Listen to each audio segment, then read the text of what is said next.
Hello, हाय, नमस्कार, केम छो, आदाब, सत श्री अकाल, प्यार भरा मेरा नमस्कार आप सब लोगों को। कैसे हैं आप लोग? शुक्रगुज़ार हूँ आप सब लोगों का, जो शायद उन लोगों का जो मुझे मेरे वीडियो को देखते हैं और इस भीड़ में या इतना खुद का अपनी कीमती वक़्त निकाल कर के मेरे वीडियो को सुनते हैं, मेरे द्वारा दी गई जानकारी को सुनते हैं। देखिए, मैं ये नहीं कहता कि मैं सही-सही जानकारी आपको दे रहा हूँ या हर एक बात को परफ़ेक्टली या मैं बहुत कुछ ज़्यादा जानता हूँ, ऐसा कुछ भी नहीं है। तो थैंक यू अगेन। 1 मिनट वापस।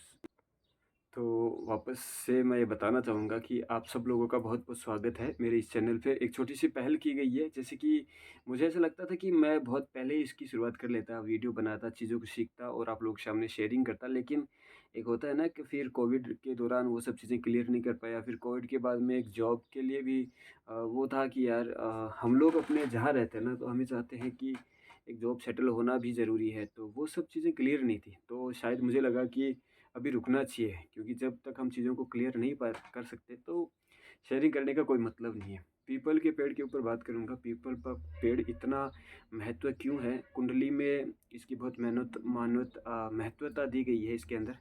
माफ़ी चाहूँगा, कुछ शब्द फिसल जाते हैं तो उसके दौरान अगर जो रुकावट आती है उसके लिए क्षमा प्रार्थी हूँ।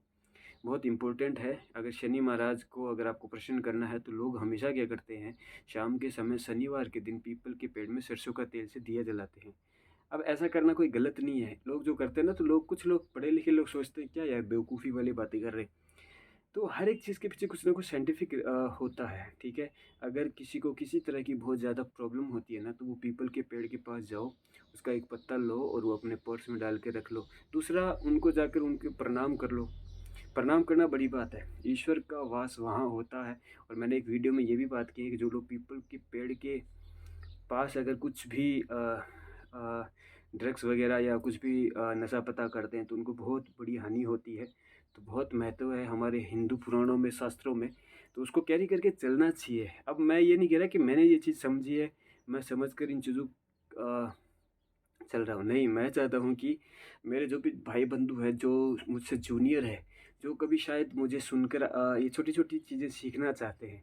हमारे घर में वैसे हर लोग जो सीनियर होते हैं वो हमें अवेयर करवा देते हैं कि ऐसा नहीं करना चाहिए, वैसा नहीं करना चाहिए। लेकिन फिर भी अगर आप लोगों को इस चीज़ को लेकर डाउट रहता है, तो मेरे इस चैनल पे छोटे-छोटे लाइट नॉलेज करके मैंने बनाए हैं। ऐसा नहीं है कि मैंने किस लेवल के हिसाब से आपके साथ शेयरिंग की है, लेकिन ये है कि आपको अच्छा लगे।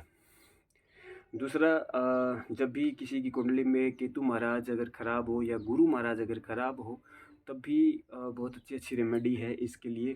तो वहाँ पर आपका जो है पीपल का पेड़ बहुत ही ज़्यादा इम्पोर्टेंट होता है। और अगर किसी की डेथ हुई होती है और वहाँ पर भी अगर कोई लोग पीपल की लकड़ियों को ले जाकर उस पुण्य आत्मा के साथ में अगर क्या बोलते हैं, प्रज्वलित करवाते हैं, तो वहाँ भी वो बहुत अच्छा एक ब आपको अच्छा फल मिलता है। कहने का मतलब है, इन पौधों को बहुत इम्पोर्टेंस होता है हमारे जीवन में। और इन पौधों का ही नहीं, हर एक जीव-जंतु का हमारे जीवन में बहुत ज़्यादा इम्पोर्टेंट है। ये चीज़ें सेंस कर पाना अपने आप में बड़ी बात है। अगर मैं ये कहूँ कि doggies are very important for human beings, cats are very important for human beings and all animals are very important for human beings, क्योंकि हर एक चीज़ किसी न किसी रूप से हम लोगों से रिलेट करती है। चाहे वो किसी तरह का पेड़-पौधे क्यों ना हो, चाहे वो जीव-जंतु क्यों ना हो, लेकिन ये कैसे रिलेट करते हैं, किस तरह से हमें अवगत कराते हैं, तो ये चीज़ें बहुत इम्पोर्टेंट होती है। ख़ैर, धीरे-धीरे ज़िंदगी के वक़्त में या पथ पर चलने पर हमें हर एक बात का नॉलेज तो होता ही है, लेकिन फिर भी ये है कि अगर पहले समझ कर चले तो हमें नुकसान नहीं होता। ख़ैर, आप लोग पढ़े लिखे हैं, समझदार हैं और आपको छोटी-छोटी बातें तो पता ही है, तो मैं ज़्यादा नहीं बताऊँगा। अ, जिनके केतु महाराज खराब होते हैं, उनके लिए भी पीपल का पेड़ मैंने बता दिया कुंडली में, वो झंडी वगैरह लेके जो बड़े-बड़े एस्ट्रोलॉजर हैं, मैं नहीं कह रहा हूँ, मैं अपनी बात नहीं करता, वो रेमेडी बताते हैं, ठीक है? तो वो वहाँ के लिए क्या करते हैं कि झंडी लगा के वहाँ कर दो, या फिर जिनके गुरु महाराज अगर सही नहीं है तो वो पीपल वो क्या बोलते हैं, हल्दी की गांठ ले जा कर के वहाँ पीपल में चढ़ा दो। इम्पोर्टेंट है हर एक चीज़, ठीक है? तो उनको प्रणाम करके उनकी ब्लेसिंग्स लेनी चाहिए। जहाँ भी पीपल का पेड़ होता है, पहले लोग पानी डालते थे, यानी जहाँ भी विलेज से बाहर की साइड में जब भी पीपल के पेड़ होते थे, वहाँ पे पूरा सा एक चौकोर बना करके उसमें पानी डालते थे। तो ये सबसे बड़ा पुण्य का काम है, पीपल के पेड़ में पानी डलवाना गर्मियों के दिनों में। ठीक है। और दूसरा, पानी की वो लगवाना, टंकियाँ बनवाना जीव जंतुओं के लिए। तो मैं चाहता हूँ कि छोटी-छोटी बातों को कैरी करके चलते चलें, चीज़ों को समझ कर चलें, जिससे आपका कल्याण हो, आपके समाज और आपके फैमिली का कल्याण हो। और इसी के साथ आप लोगों का शुक्रिया, मैं आपसे विदा लूँगा। और होपफुली कि आपको ये जानकारी अच्छी लगी होगी। और ऐसी जानकारी छोटी-छोटी जो हमारे एस्ट्रोलॉजी में कीवर्ड है, दिए हुए हैं, तो आप उनको फ़ॉलो कीजिए, उनको समझ लीजिए उनकी।